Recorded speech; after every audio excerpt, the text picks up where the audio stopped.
Shorts creators, listen, may dapat kayong malaman. May official YouTube policy na nagsasabing may shorts views na ineligible, meaning hindi pwedeng kumita para sa payment calculation. Kaya may ilang mga creators na nagsasabing, bakit ganun? Parang may tinatanggal. Bakit ganun? Dapat sa sahod na ako, parang binawasan. So ang tanong, ano-ano yung mga views na yun na hindi counted? Kaya kung gusto mong malaman, huwag kang aalis, panoorin mo yung full episode ng video na to. Alright, ano ba talaga yung nakasulat doon sa YouTube? Okay guys, punta tayo mismo doon sa official YouTube Shorts monetization policy. So okay mga ma'am sir, makikita niyo dito yung ang section na tinatawag na ineligible shorts views. At dito mga ma'am sir, sinabi ng YouTube na para sa calculation ng payments, ayan sa shorts gumagamit sila ng eligible engage views. Meaning mga ma'am sir, hindi ibig sabihin po na bawat view na nakikita mo sa public view count ng short mo ay automatic na kasama sa revenue calculation. Kaya kung bakit may mga creators na nag-e-expect ng ganitong amount pero nadidismaya when it comes sa sahuran, parang ang daming tinatanggal.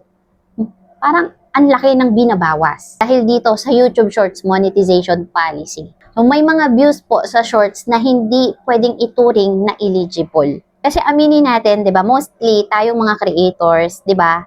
Usually nakatingin tayo palagi sa numbers. Sa dami ng views, yun yung mostly na ina-count natin. Pero iba na pala pagdating doon sa part ng calculation ng payments natin. Kaya mga ma'am sir, kung shorts creators ka, mas mahalagang maintindihan mo kung alin sa mga views mo na yan, yung pasok or eligible sa revenue sharing.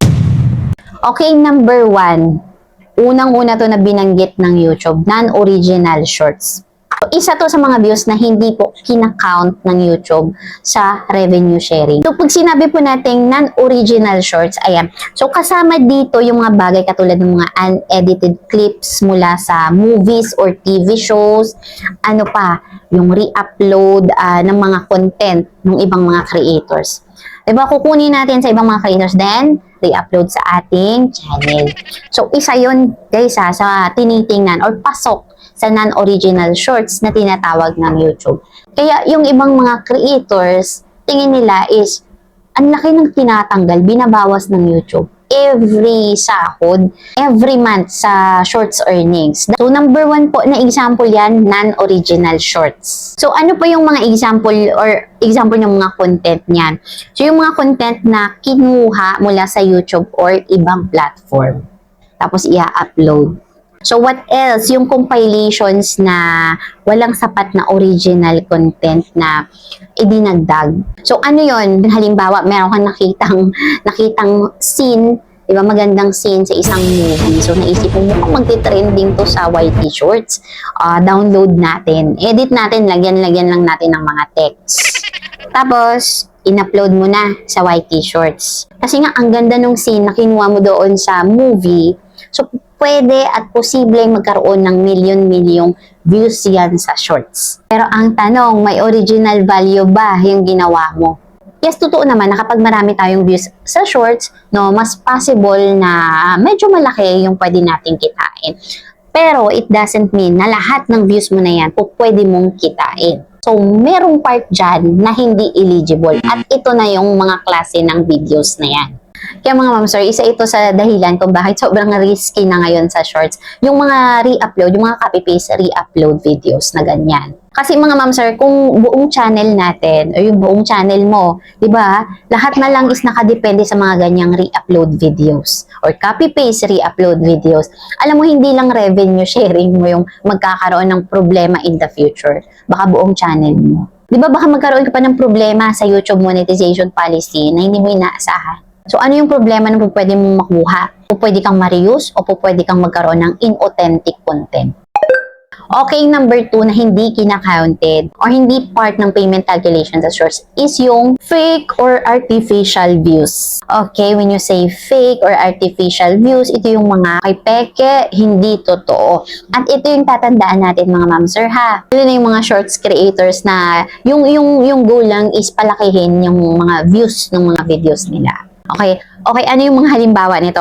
Or halimbawa nito yung mga galing sa mga automated click or scroll bots. Tapos may magsasabi pa na, ay may service kami para mabilis na dumami ka agad yan. Hindi ka na mahirapan.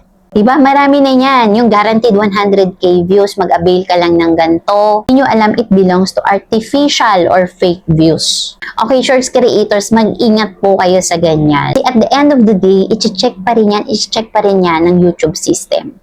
Kasi yung goal natin dito, hindi lang sa mga long form creators, no, mga long form video creators, sa mga shorts creators din, hindi lang naman yung goal ninyo is, 'di ba, magkaroon ng maraming views.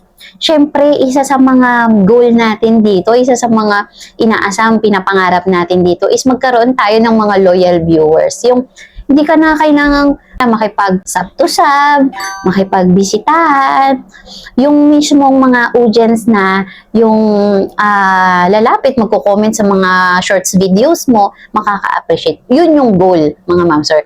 Hindi yung makarami lang ng views. Kasi kung yun lang yung goal mo para makarami ng views, talagang maaakit at mapapa-avail ka sa mga ganyang artificial or fake views ng mga seller, mga nagbebenta. Kasi mga ma'am sir, dahil sa shorts revenue model, ang YouTube po, 'di ba, gumagamit sila ng eligible engaged views as part of their calculation. Okay, pangatlong klase ng mga videos or views na hindi kina-counted. Those views that are non-advertiser friendly content. Malaking factor to, especially sa mga shorts videos. So, ano yung sinasabi ng YouTube about this? So, sinasabi mismo ng YouTube na sa shorts, no, only views of content that follow its advertiser-friendly guidelines are eligible for revenue sharing. Meaning, kapag meron kang nalabag sa policy niyan, so marami yung mga policy ng advertiser-friendly guidelines. So, pwede nyong aralin yan, basahin isa-isa sa YouTube Help Center. So, makikita nyo yan mga ma'am sir, marireview nyo yan doon. Diba? So, isipin nyo na lang, for example, meron kang shorts video na sobrang viral. Let's say, umabot ng 10 million, 20 million views. Pero yung shorts video mo pala na yon, yung content mo na yon, meron palang mga elements na ginamit ka na hindi advertiser friendly. So, yun lang talaga. Akala mo paldo na. Yung akala mo paldo ka na. So, hindi lahat ng viral views is counted, mga ma'am sir. Lalo na kung meron kang nalabag or nilabag doon na policies. Kaya mga ma'am sir, yung mga shorts videos natin, kasi di ba sa shorts, ang bilis, yung iba, ang bilis mag-viral, ang bilis mag-million views eh. So, hindi ibig sabihin yan, yung mga million views nila na yan, ay automatic, di ba? Yung million views na yan ay katumbas na yan mismo yung kikitain nila. So, hindi lahat ng mga views nila is qualified for revenue sharing. Diba? Kaya kung yung strategy mo, gagawa ako ng mga nakakagulat, yung mga shocking content para talagang mag-curious, maraming manood, mag-viral. Naku, sayang lang din. Yes, mag-viral siya. So, pwedeng ganun, maliit lang yung pwede mong kitain or pwede rin, wala ka talagang kitain. Kung yung goal natin, alam mo yun, yung consistent shorts income, diba? Monthly income sa shorts. So, kailangan ingat-ingat tayo.